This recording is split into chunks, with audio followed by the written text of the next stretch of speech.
o exterior de acordo com o interior. É verdade. Né? O que eu tenho, né, de exterior, se realmente está de acordo com o interior, que é a minha alma. Zacarias aqui, no 6, de 12 a 13, ele fala assim, e diz-lhe assim, assim diz o Senhor dos Exércitos, eis que o nome, cujo nome é renovo, ele brotará do seu lugar e edificará o templo do Senhor. Ele mesmo edificará o templo do Senhor e será revestido de glória. Assentar-se-á no seu trono e dominará e será sacerdote no seu trono e reinará perfeita união entre ambos os ofícios. Não é? Então nós temos aqui de 12 a 13, né? A questão da visão de Zacarias aqui na área profética aqui, que nós vamos falar aqui. Zacarias falava da visão de um modo vivido. Ele o fez porque sabia que as pessoas pensam melhor por meio de metáforas e outras figuras de linguagem. Esse tipo de ilustração captura a nossa imaginação e torna memoráveis os pensamentos de Deus. Pelo fato de o interesse principal de Deus ter sido preparar a humanidade para a vinda do Messias, ele lançou várias ilustrações a respeito de Cristo. Zacarias prenunciou mais a vinda de Cristo do que qualquer outro profeta do Antigo Testamento. Refritamos como ele fez isto. Cristo é visto como? Guerra, e é muito interessante porque o texto já começa a falar a respeito do renovo. Sim. E quando a gente pensa exatamente na visão do renovo, ou que brotou o renovo, ou que veio o rebento para o renovo, né, dá uma ideia nítida daquilo que está oculto e que de repente arrebenta e Sim. vem à luz. Né? Então, assim é a semente. Quando ela, ali na terra, ela germina e ninguém está vendo o que está acontecendo e de repente aquela semente germinou, ela dá o rebento e vem aquilo que torna visível. Com certeza. Né? Todo o processo que a semente passou, que a gente não vê, de repente a gente só vai ver a folhazinha e o rebento que sai. Há uma outra ideia muito interessante, principalmente quando nós fazemos essa relação com duas culturas extremamente interessantes para o povo de Israel. Uma delas é a videira, que ela é podada, Sim. Os ramos são tirados, basicamente fica só aqueles galhos aparentemente secos, mas em um determinado momento vem o rebento, vem o renovo, e aí ela vai florescer. Uma outra cultura bem interessante, por isso que essas metáforas elas têm muito a ver Sim. com aquilo que o Senhor está querendo dizer e aquilo que Zacarias está comunicando. É a questão das oliveiras.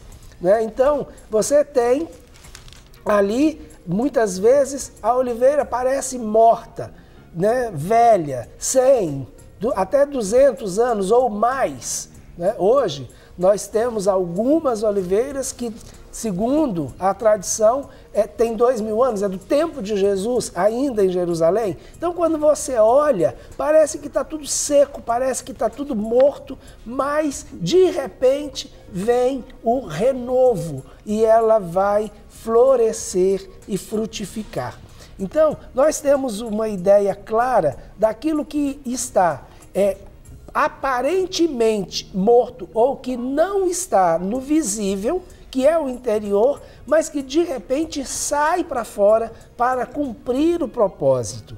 E isso é exatamente a revelação plena de Jesus Cristo. Aquilo que estava no coração de Deus, de repente agora vem, e vem como um renovo. Vem para fazer o renovo. Cristo é o renovo. E é muito interessante que nesse texto que você leu, de Zacarias, desculpa, dá uma visão muito clara de que ele vem como sacerdote e se assenta num trono, e aí faz a excelência desses dois ofícios, como o texto mesmo diz. Então, será um rei sacerdote, ou um sacerdote que se assenta para reinar e julgar. E aí nós temos, na realidade, os três grandes ofícios: juiz, rei e sacerdote. Então, Jesus ele veio no princípio, na primeira vinda, né? E ali ele veio da linhagem de Davi, que era uma linhagem de reis, se deu como oferta, como sacerdote, como diz lá em Hebreus de uma maneira muito clara, que ele mesmo, né, se fez como oferta no sacrifício, e depois ele virá junto com esses dois ofícios, ainda com o ofício de juiz, estabelecendo plenamente o cumprimento disso. Então, nós vamos ver aquilo que já estava bem antes no coração de Deus, aquilo que já tinha sido, inclusive, profetizado pelo próprio Deus, lá em Gênesis capítulo 3, e que teve guardado durante todo esse tempo. Agora vem como renovo através da encarnação de Cristo e a plenitude disso na sua segunda vida. Graças a Deus. Tremendo, né? Dá vontade de nem parar de falar. Aliás, eu acho que o Guerra já queria começar logo. E ele pegou entusiasmo, engatou aí. Né? Bonito, né? Nós temos aqui, ó, em Zacarias 3:8, eu vou ler aqui que fala servo e renovo. O texto fala assim: ouve, pois, Josué, sumo sacerdote, tu e teus companheiros que se assentam diante de ti, porque são homens de presságio. Eis que eu farei vir o meu servo, o renovo. Essa é uma das primeiras revelações de Cristo através do profeta Zacarias. Sim. Então, o meu servo, o renovo. E Jesus, ele muitas vezes diz isso, né? Eu vim para servir. E ele, além de vir para servir, porque ele veio como servo, ele veio em obediência como servo do Pai ou de Deus. Então, ele veio como servo, veio para servir, veio em obediência e veio também como um renovo. O renovo eu acho que já deu para você entender, eu acho que não precisa nem colocar mais, lógico, né? Com certeza. Mas é muito interessante a gente ter essa visão de que Jesus, ele veio e a profecia se cumpre quando ele vem como servo. Agora, é muito interessante, Guerra, quando a gente para pensar a dificuldade que nós temos de nos render ao senhorio de Jesus, nos fazendo servos dele. Esse é o grande problema que nós temos. Com certeza. E essa é a base do nosso relacionamento com ele e do nosso relacionamento com Deus. E ele não está nos pedindo algo que ele não tenha feito. Ele está simplesmente pedindo algo que ele fez. Agora, se você parar para pensar, o quanto Jesus teve que renunciar para ser servo e o quanto nós ficamos agarrados em poucas coisas para não ser servos. Não, isso aí isso é algo incrível. Para não ser, né? Não é? É para não ser. Com certeza. Porque a gente vive debaixo de uma influência muito forte da sociedade, não é? De você buscar o seu bem-estar, o seu sucesso, não é? De que você precisa ser autossuficiente, não precisa depender das pessoas, né? Buscar os teus sonhos.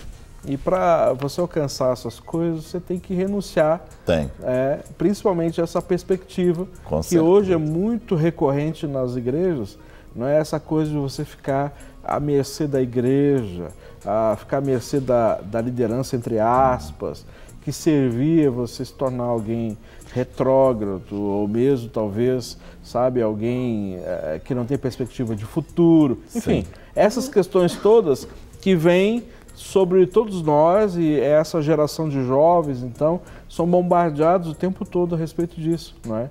Que você precisa correr atrás dos seus sonhos, seus alvos. Aí quando o eu vai na frente, consequentemente Jesus está em segundo, né? E a sua obra. E aí tem uma coisa muito interessante, né, Rogério, que tem muito a ver com o tema que a gente está falando hoje, que é a questão de ter o exterior de acordo com o interior. Não é? Quando eu me posiciono em função de servir, de ser servo, não é? Eu estou deixando aquilo que realmente é importante vir para fora. Agora, nós estamos hoje vivendo uma cultura onde o exterior é muito mais valorizado, né? Então, as pessoas, elas são medidas por aquilo que elas aparentam e não realmente por aquilo que elas são. Então, viver numa cultura que valoriza o exterior, que valoriza o estético, que valoriza a forma física, não é? Isso faz com que a gente se agarre a muitas coisinhas que impedem realmente a gente de servir ou de se posicionar como um servo diante do Senhor. Com certeza. Né? Aqui nós temos a participação de D22, no interior do Rio de Janeiro. Diz assim, ó, a paz do Senhor, não quero ser identificada, eu sou juntada, não é? Há 8 anos, ou seja, vive de uma forma amasiada, né? E não participo da Santa Ceia neste mesmo período. Só que agora o meu pastor me disse que eu posso participar da Santa Ceia até acertar a minha situação. O que vocês acham? Por favor, me respondam. Minha irmã, se o teu pastor, que é o seu líder espiritual, ele diz que pode, quem somos nós para dizer que não pode? Não é? Então, assim, se ele que exerce a autoridade espiritual sobre a sua vida, ele diz que você pode participar nessa condição, né, desde que vocês se comprometam a acertar a situação. Assim acontece, às vezes, pessoas que têm uma dificuldade de relacionamento com algum outro irmão ou uma pessoa, então você conserta com o Senhor e se compromete a consertar com outra pessoa para que você possa participar da ceia. Agora, a questão é que você já está há 8 anos, é isso? 8 anos nessa situação e não resolveu até agora, então é uma coisa importante isso, né? Não deixe passar tanto tempo para você acertar essa situação, tá bom? Mas se ele, teu líder diz que é plenamente possível, então vai, né, caminha nessa direção, porque você está debaixo da autoridade dele. Rogério, eu gostaria ainda de trazer uma palavra que o apóstolo Paulo diz em 1 Coríntios capítulo 11.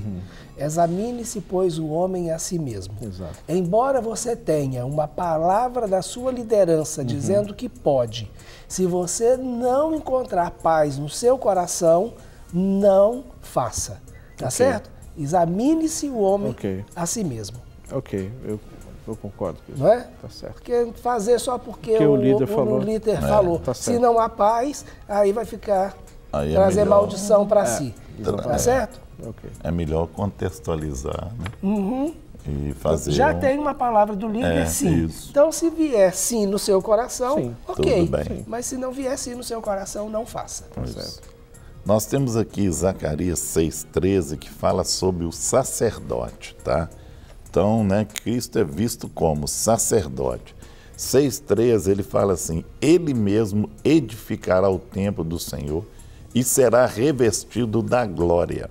Assentar-se-á no seu trono e dominará e será sacerdote no seu trono e reinará perfeita união entre ambos os ofícios.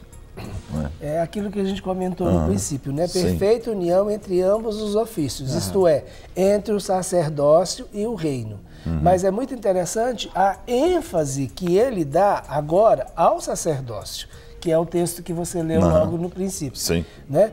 E aí ele fala que esse sacerdócio e o exercício desse sacerdócio vai trazer a glória de Deus. Então, é algo assim que a gente ainda não tem como medir. Isso, não exatamente. É? Porque o sacerdócio, sem ser pleno, a glória de Deus manifestava e os próprios sacerdotes não podiam se pôr de pé, agora você imagina como vai ser a manifestação dessa glória quando ele estiver não somente como rei, sentado no trono, mas também como sacerdote, exercendo plenamente esse sacerdócio.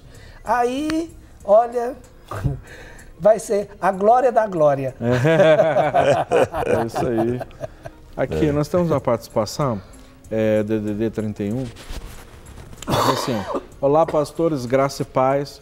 Tenho uma dúvida. Eu sou membro de uma igreja que o pastor prega que temos que dar o dízimo como uma ordenança, né, do Senhor, mas também a primícia no mesmo valor que o dízimo. Eu tenho uma dúvida em relação à primícia. Onde está na Bíblia que a primícia tem que ser do valor do dízimo? Não quero pecar e desobedecer o meu líder, mas quero entender isso de acordo com a Bíblia. Vocês podem me instruir a respeito? A oferta você vai dar segundo propôs no seu coração. Esse é o ponto específico da oferta. Ou aquilo que o Senhor está dizendo para você, vá e entregue. Então, a oferta é algo voluntário. A oferta é como uma semeadura, não é? E a ideia da primícia, a oferta da primícia, era exatamente isso. Então, quando Deus instituiu esse tipo de oferta, era tirar os primeiros frutos e levar ao Senhor, consagrando não só os primeiros frutos, mas toda a colheita que era consagrada ao Senhor. Agora, presta atenção, vamos ver o raciocínio lógico. Se a oferta da primícia, ela era a primeira oferta ou o primeiro fruto, como que você poderia pensar em tirar 10% se você nem sabia o quanto ia colher? De verdade. Faz sentido?